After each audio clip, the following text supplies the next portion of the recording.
안녕하십니까. YTN 라디오 황보선의 출발새 아침 황보선입니다. 더 이상의 국민 협박과 기망은 용납하지 않을 것이다. 국회 보건복지위원장인 김민석 의원이 대한의협 회장에게 한 말입니다. 왜일까요? 짜고 치는 고스톱이다. 이 말은 주호영 국민의힘 대표가 한 말입니다. 더불어민주당이 서울시장에 후보를 내려는 걸 비난한 발언이죠. 여당이 이런 비난 무릅쓰는 이유, 내후년의 대선은 물론이고 부동산 정책의 성패와도 연결돼 있죠. 미국에서는 코앞에 닥친 대선이 끝난 뒤에 폭동, 심지어 내전까지 벌어질지 모른다는 얘기가 들립니다. 오늘 이런 이슈들 중심으로 주요 시사 짚어보겠습니다. 2020년 11월 2일 월요일 YTN 라디오 황보선의 출발새 아침 시작합니다. 네, 의대생들의 국가고시 재응시 문제와 관련한 논란이 계속되고 있습니다. 대한의사협회가 이 문제를 해결한다며 투쟁 방향을 정하기로 한 가운데 최대집 회장이 당 정청 합의 가능성을 시사했는데요. 더불어민주당 김민석 의원은 언론 플레이를 즉각 중단하라고 경고했습니다. 국회 보건복지위원장인 김민석 의원을 연결해서 이야기 나눠보도록 하겠습니다. 김 의원님 안녕하십니까? 네, 안녕하세요. 네.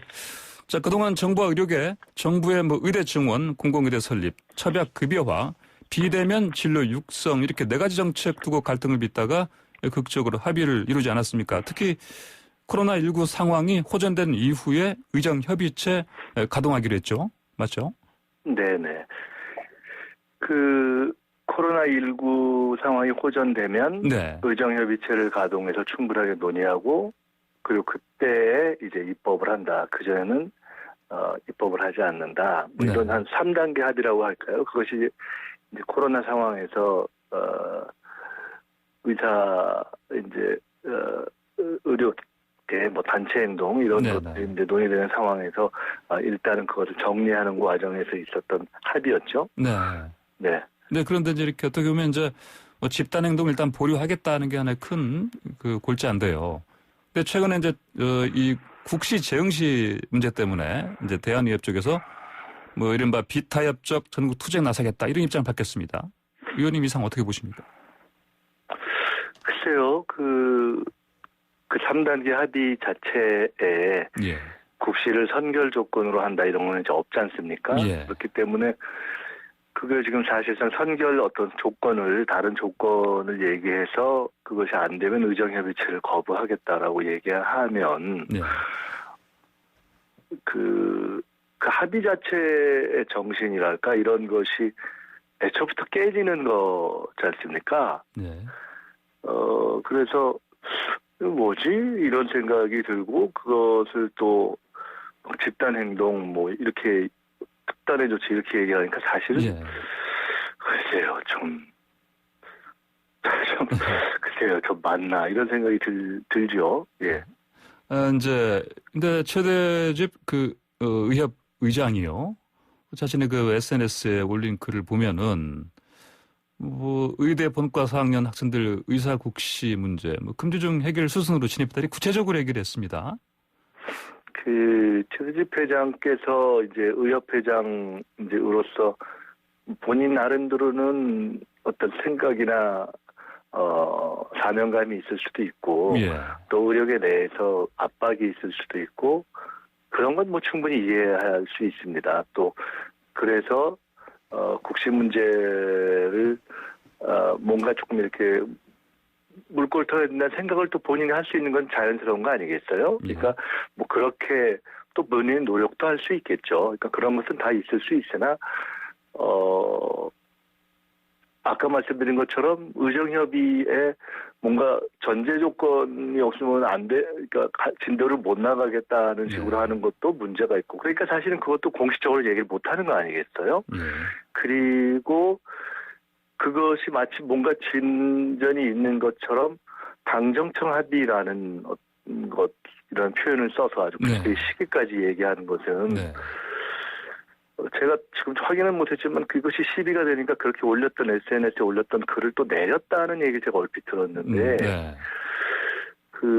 그야말로 그냥 내부용으로 이렇게 한 것인지 그래서 이제 사실 그렇게 없는 얘기를 갖고 하면 국민들은 얼마나 혼란이 되겠어요. 사실은 혼란스럽잖아요.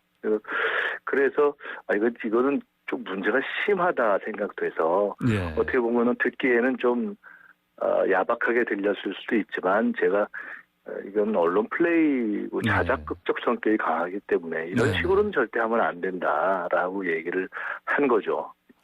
그러면 어떤 이 문제 관련해서 당정청 간에 어떤 조금이라도 의견을 좁히는 그런 상황은 없습니까?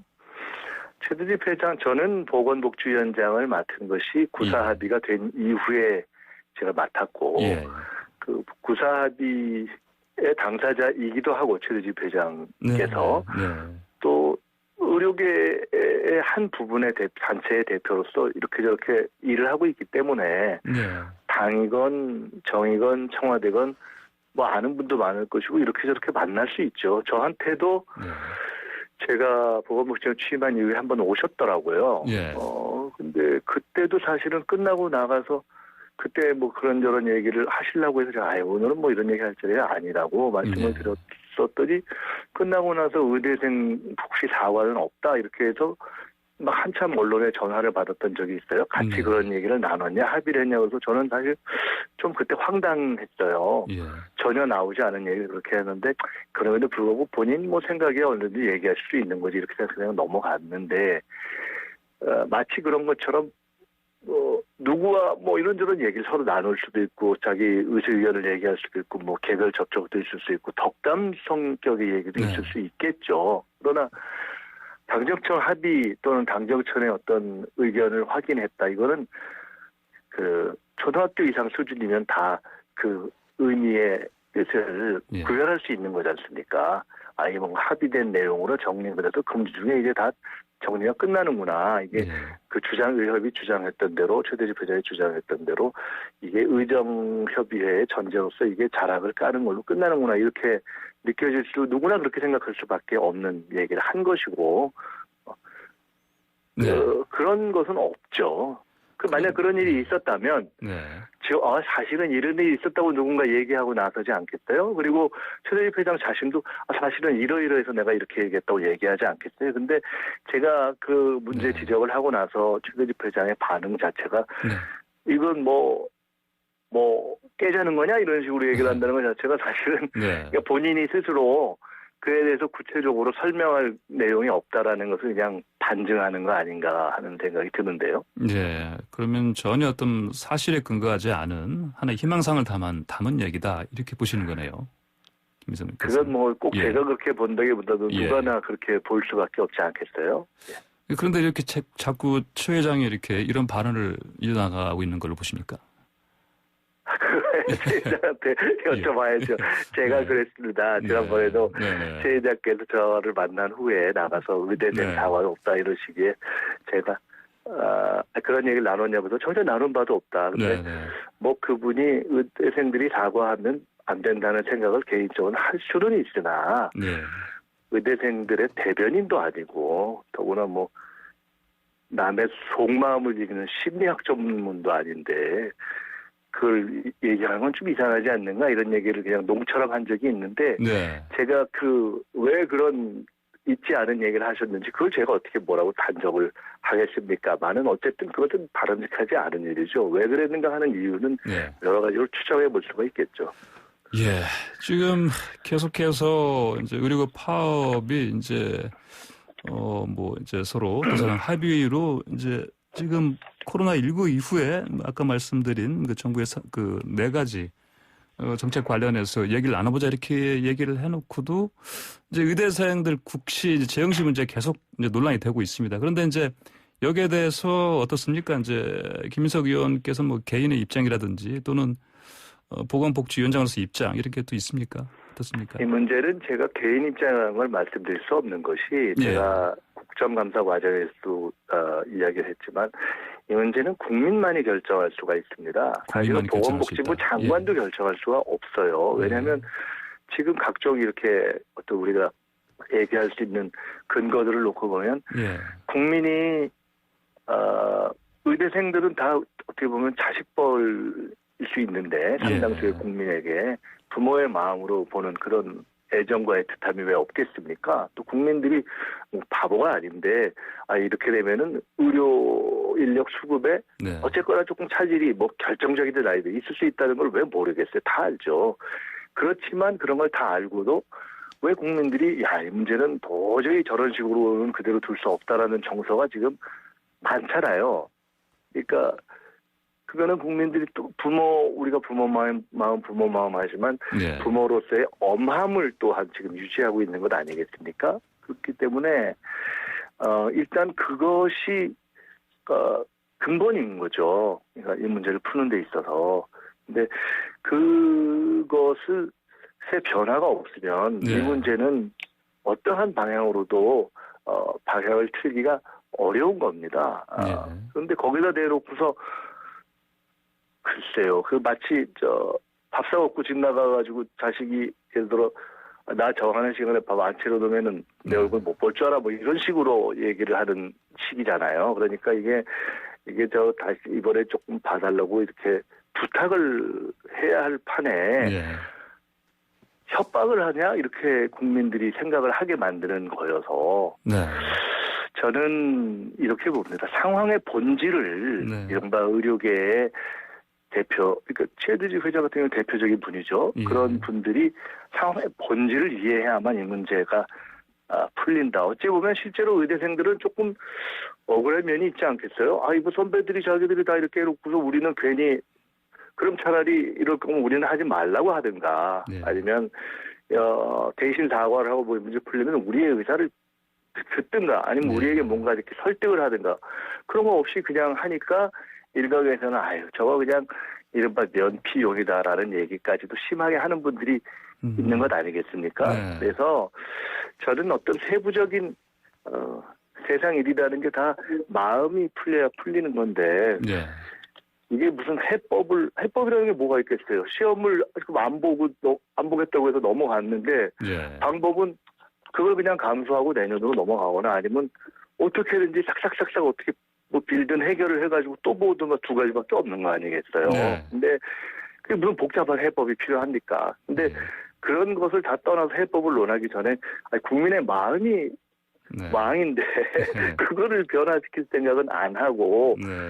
자꾸 뭐 이렇게 저렇게 이게 수로 되는 건 아니지 않습니까? 예. 네. 그러니까 최 대표장이 지금 본질, 즉 국민의 결정, 국민을 설득하는 게 중요한 것인데, 그러면 부탁해야 되는 것인데, 설득해야 되는 것인데, 그러지 않고 협박하고 자꾸 있다. 저렇게 이렇게 보시는 거죠? 협박을 넘어서 이번에는 예, 예. 무슨 없는 일 갖고 얘기하니까 없는 일 저게 가지고 도대체 얘기한다. 뭔가 이런 생각이 예. 드는 거죠. 예.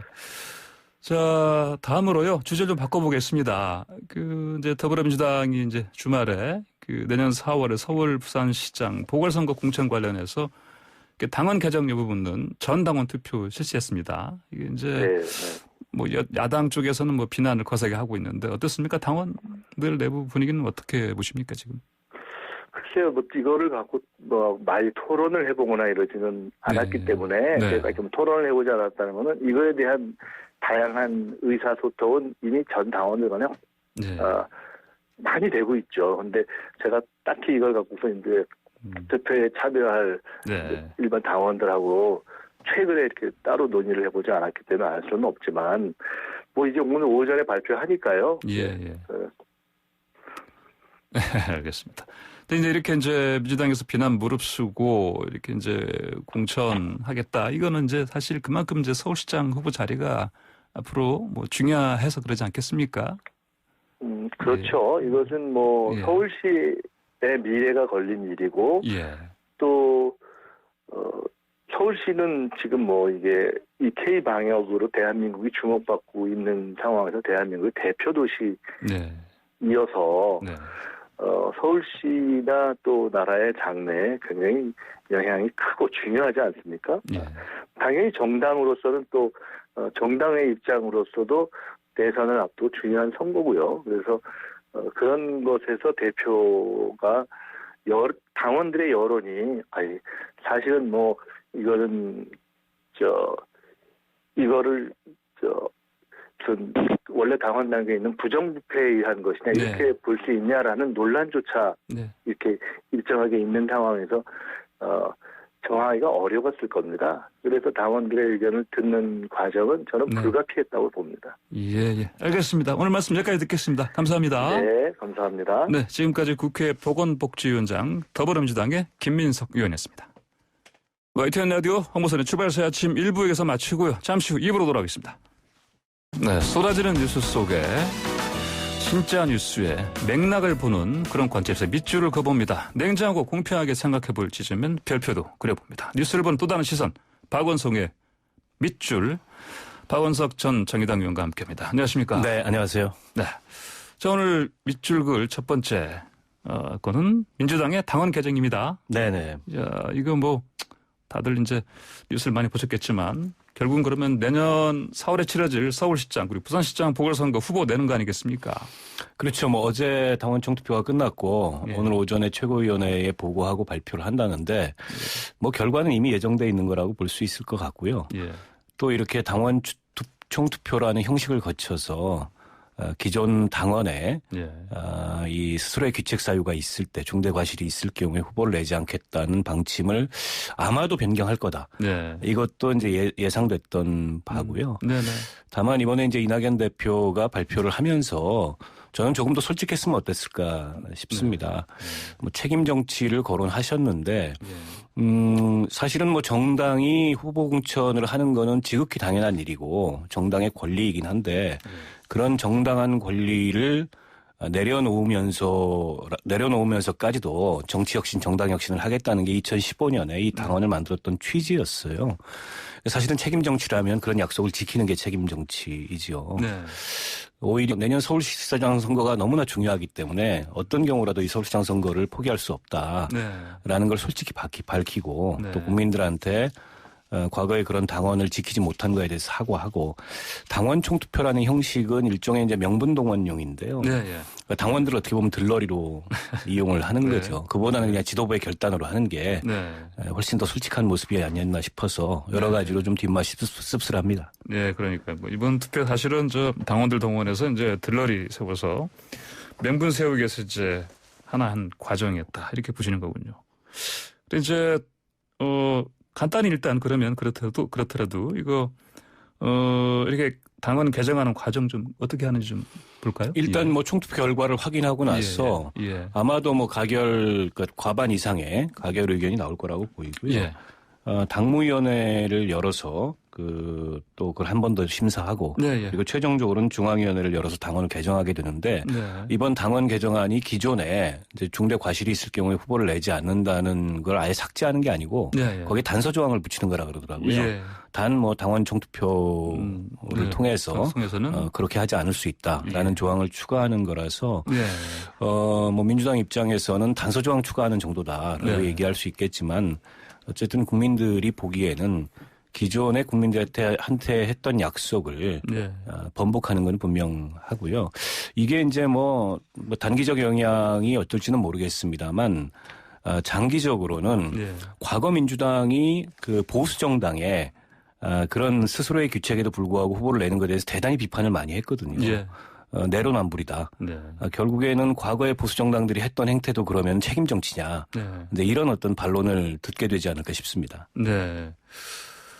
자, 그런데 이제 방금 말씀하신 것처럼 이 당원 만든 것 자체가 역사 자체가 녹록지 않았었고, 이제 지금 문재인 대통령이 이제 당 대표 시절에 이게 만든 거 아니겠습니까? 그렇죠. 2016년이었죠. 예. 그때 민주당 내 혁신위원회가 구성이 돼서 예. 매우 중요한 정당 혁신, 정치 혁신의 방안으로 네.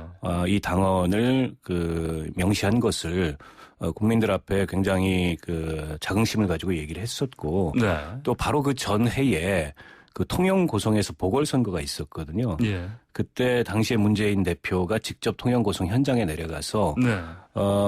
이 당시에는 이제 미래통합당이었죠. 네. 그 미래통합당의 귀책 사유로 인해서 재보궐선거가 열림에도 불구하고 새누리당이었군요. 네. 그럼에도 불구하고 후보를 내는 거에 대해서 굉장히 강한 비판을 네. 했고 새정치민주연합은 이번에 귀책 사유가 있는 것을 보궐선거를 내지 않았고 그걸 이제 제도화한 게 이 네. 당원인데 이번에 당원 총투표라는 명분을 거치긴 합니다만 그건 이제 국민적 명분은 저는 못 된다고 보고 네. 이게 통과된 이유라고 하더라도 국민들 앞에 뭔가의 좀 추가적인 입장 표명이 예. 필요하지 않을까 싶고요. 자칫하면 이게 이제 역풍이 커지면 예. 실제 재보궐선거에도 작지 않은 영향을 미치지 않을까 싶습니다. 지금 이제 물론 이제 전 당원 투표에서 뭐 당연히 찬성으로 뭐 나오겠지만, 근데 그럼에도 불구하고 이제 물론 찬성률이 높을 것이다 이렇게 볼 수도 있겠지만 또 그렇지 않고 낮을 수도 있습니다. 혹시나 그러니까 가장 가까운 예로요. 기대치보다는요. 예. 그 비례위성정당을 예. 만들 때 지난 총선에서 네. 그때도 선거제도 개혁을 앞장서 놓고 위성정당을 만드는 것에 대해서 좀 군색하니까 예. 그때도 당원총 투표라는 네. 형식을 동원했거든요. 그때 아마 찬성률이 거의 60%를 넘어서 70% 가까이 나왔던 걸로 기억합니다. 네, 예, 왜냐하면 전당원 투표이긴 하나 모든 당원이 투표하는 게 아니고 예. 그때 투표율을 보니까 한 약 20% 중반대 정도였던 것 같아요. 네. 이번에도 아마 비슷하리라고 예상이 되는데 네. 강경 지지층, 네. 열성 지지층이 투표하기 때문에 네. 이 찬성률이 굉장히 높을 거라고 보고 네. 과거에 그 박정희 정권 시절에 그 삼선개헌이나 네. 또 유신 선포할 때도 국민투표라는 그런 명분을 동원했잖아요. 예. 그때도 보면 찬성률이 굉장히 높았어요. 예. 때문에 이 국민투표 혹은 장원총투표라는 게 어떤 네. 전가의 보도처럼 활용되는 것은 그다지 바람직하지 않고 네. 오히려 이번에 민주당이 좀 더 솔직했다면 그냥 지도부의 결단으로 했어야 된다. 네. 그 책임을 당원들한테 미룬 것은 다소 좀 비겁하다 이렇게 네. 봅니다. 예. 자, 지금 당연히 뭐 예상대로 그 야당 쪽 비판이 거셉니다. 그렇죠? 그럴 수밖에 없죠. 예, 김종인 국민의힘 비대위원장은 이건 약속 파기다 이렇게 얘기했습니다. 또 정의진 정의당 대변인은 이게 뭐 우회의 꼼수를 선택했다 이렇게 또 비난을 했고요. 근데 이제 국민의힘의 그런 비판도 내로남불이라는 소리를 듣기 십상입니다. 왜냐하면은 탄핵이라는 헌정사에 예. 사실은 처음 있는 그런 어떤 정치적 그 책임을 그 직후 대선에서 예. 바로 후보를 내는 것으로 회피했거든요. 예, 예. 사실은 국민의힘은 지금 민주당이 재보궐선거를 앞두고 당헌 변경을 하면서까지 예. 후보를 내는 거에 대해서 비난을 합니다만 예. 바로 얼마 전까지 자신들의 과거를 돌아보면 아니 국민들한테 탄핵당한 네. 그 정당이 어떻게 후보를 낼 수가 있겠습니까? 네. 사실 그런 점은 이 민주당이 또다시 이 국민의힘의 그런 비난에 대해서 반론할 수 있는 그런 여지를 주고 있거든요. 실제로 그렇게 반론을 했지 않습니까? 어떻게 예. 보면 우리 예. 정치가 이 내로남불의 악순환 또 그 가운데에서 어떤 적대적 공생 이렇게 좀 유지되는 거에 대해서 대단히 좀 안타깝고 그런 거를 끈차고 사실은 이런 당원을 만들고 예. 뭔가 이게 스스로 이 솔선수범하는 모습을 보이고자 했던 건데 그마저도 이번에 민주당이 스스로 걷어참으로써 사실은 뭐 크게 다르지 않다. 네. 이런 비판을 이제 국민들이 보기에는 받게 되지 않을까 싶어요. 예, 결국 뭐 당헌 이제 이거 규정을 바꿔서라도 이제 뭐 서울시장 그리고 부산시장 이제 보궐선거에 이제 후보를 내는 걸로 이제 지금 결국은 뭐 결정을 한 셈인데. 네.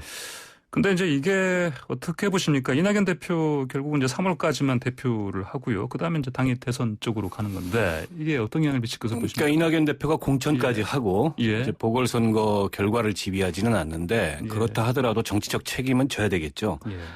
사실상 이렇게까지 비판을 무릅쓰고 무리수를 둬서 후보를 냈는데 만약에 네. 서울시장 재보궐선거에서 패한다면 네. 저는 그 정치적 책임은 이낙연 대표 온전히 져야 된다고 봅니다. 그러면 아마 뭐 대선 가도에 상당한 차질이 있겠죠. 저는 그걸 무릅쓰고 승부수를 던진 거라고 보고 예. 또 그걸 무릅쓰고 승부수를 던져야 그게 책임 정치 아니겠습니까? 예. 그러니까 재보궐선거 결과에 저는 책임을 져야 된다 이렇게 생각합니다. 아하. 그러면은 당연히 이제 이낙연 대표는 이제 말씀드린 대로 이제 대선까지 보는 상황에서 이렇게 이런 하나의 어떤 그 무릅쓰고 이렇게 결정을 한 것인데, 이 결국은 이제 친문 어떤 표심을 더 얻기 위한 그런 거 아니겠습니까? 뭐 그것도 그거겠지만은 네. 민주당 입장에서 지금 국민의힘이 그 집권 여당에 대한 예. 여러 가지 이제 비판이 커짐에도 불구하고 국민의힘의 지지율이 뭐 박스권에 갇혀서 제자리 걸음을 하고 있고 예. 마땅한 서울시장 후보도 좀 안 보이고 예. 그렇다 보니까 더더욱 이 당원을 개정해서라도 선거에 나서야겠다 이런 유혹이 커졌을 수 있다고 보는데요. 일종의 뭐 자신감으로 볼 수 있겠습니다. 네, 뭐 그런 점도 충분히 있을 것 같고요. 예.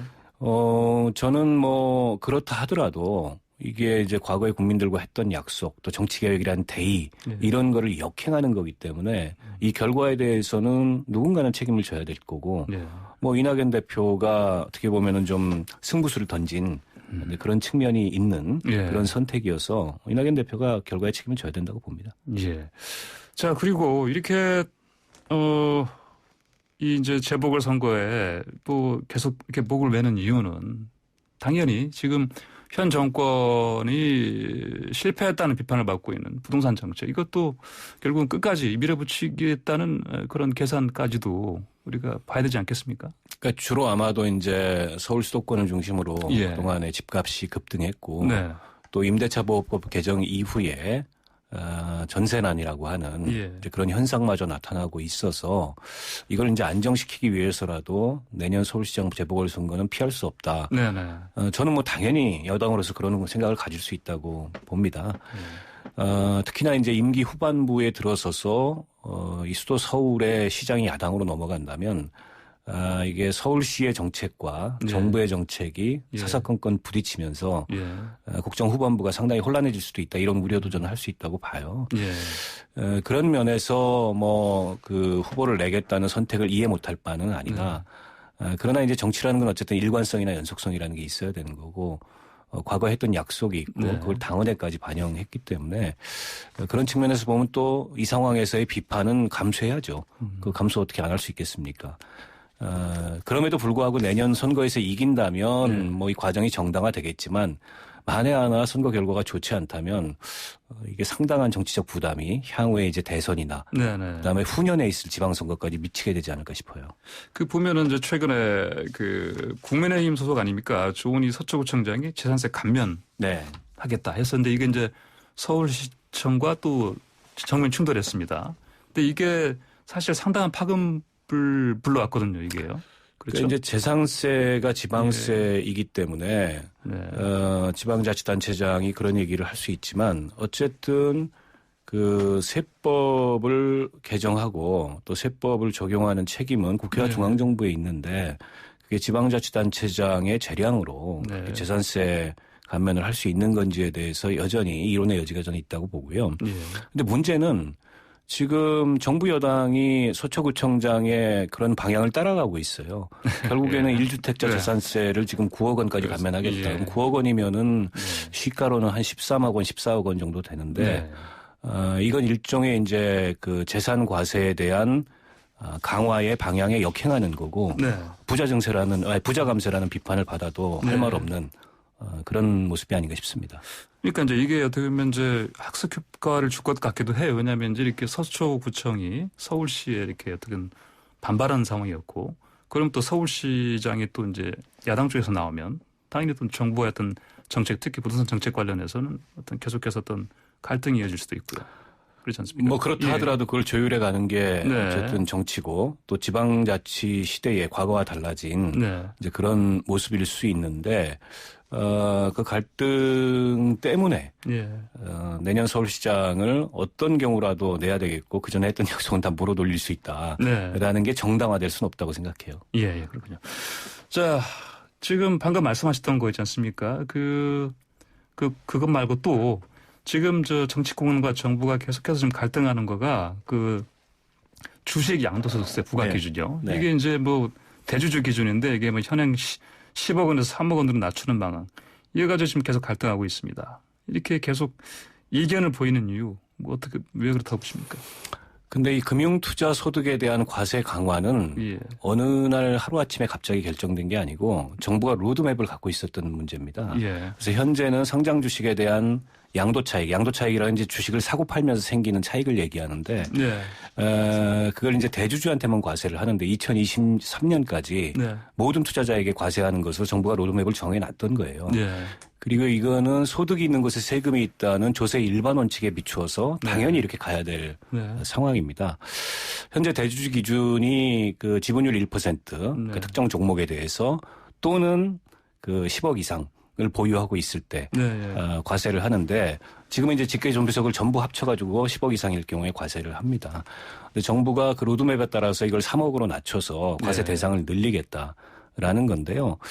여기에 대해서 이른바 이제 동학개미라고 하는 그 소액 투자자들, 일반 투자자들이 굉장히 반발을 하는데 네. 사실은 3억으로 낮춘다 하더라도 과세 대상이 전체 투자자의 1.5% 네. 한 9만 명밖에 되지 않습니다. 근데 이걸 두고서 주식시장이 혼란해진다, 뭐 투자자들에게 엄청난 세부담이 된다. 이거는 저는 네. 좀 과도한 그런 주장이라고 보고 저는 정부가 애초에 가져왔던 로드맵대로 네. 이 10억 기준을 3억으로 낮추는 것이 조세 형평성이라는 측면에서 그리고 불로소득이라고 할 수 있는 투자소득에 대한 과세 정상화라는 측면에서 지극히 타당하다. 이걸 후퇴하려는 것은 그동안에 민주당이 얘기해왔던 네. 재산과세에 대한 강화라는 방향에서 역행하는 거라고 봅니다. 예, 알겠습니다. 오늘 말씀 여기까지 듣겠습니다. 감사합니다. 고맙습니다. 네, 지금까지 박원석 전 의원이었습니다.